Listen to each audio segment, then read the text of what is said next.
Professeur Abou, nous sommes en 1963.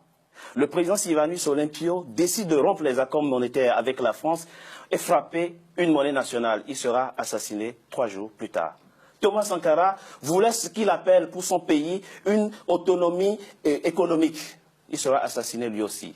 Laurent Gbagbo ne cachait pas sa frustration par rapport au franc CFA. La suite, on la connaît, il sera cueilli à froid dans son bunker présidentiel par l'armée française. C'est quoi? Qu'est-ce qui se passe derrière? Qui se dresse contre le franc CFA trouvera malheur en chemin? Bien, c'est ça la souveraineté.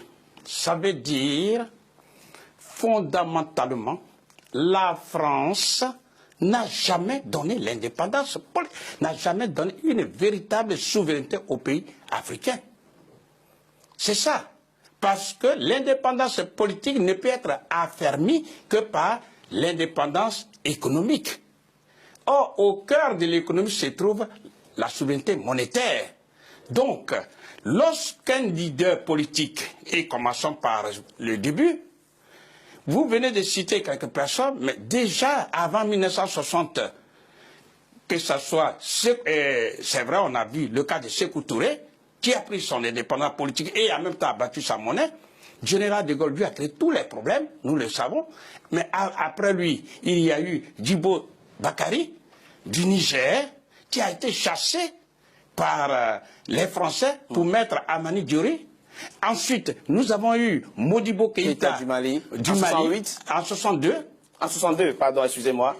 Modibo Keïta était une lumière, avait déjà vu. Mais toutes les tractations, tout a été fait pour pouvoir finalement créer une inflation galopante. En un mot, Modibo Keïta est mort en prison, empoisonné. Ensuite, il y a eu, comme vous le dites, en 1963, Sylvanus Olympio, qui justement devait mettre sur la place publique sa monnaie, mais le 13 janvier 1963, il a été assassiné froidement. Ensuite, il y a eu ce qu'on pourrait appeler François Nguetta Tombalbaye du Tchad, qui a été aussi bombardé par les Français le 13 avril 1975. Le Libyen Kadhafi, qui justement voulait mettre la monnaie africaine en marche et a dégagé tous les moyens. Et le 20 octobre 2011, il a été tué par la France et les autres pays alliés à la France. Et enfin, le président Laurent Gbagbo. Et j'aimerais, c'est là surtout il faut tirer les leçons.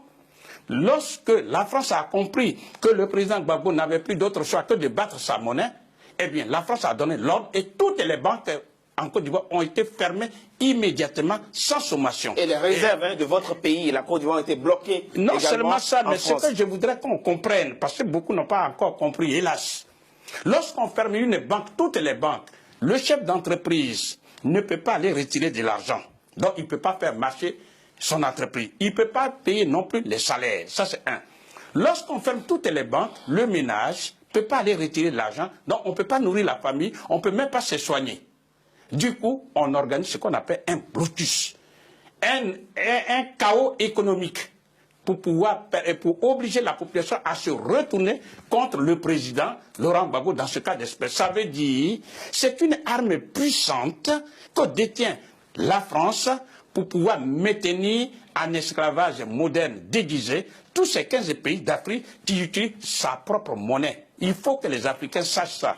Le franc des colonies françaises d'Afrique, en abrégé le franc CFA, est une propriété à part entière de la France et le franc CFA se fabrique non pas sur le territoire africain, mais en France, précisément à Chamalières. À partir de là, elle met au pas les dirigeants africains.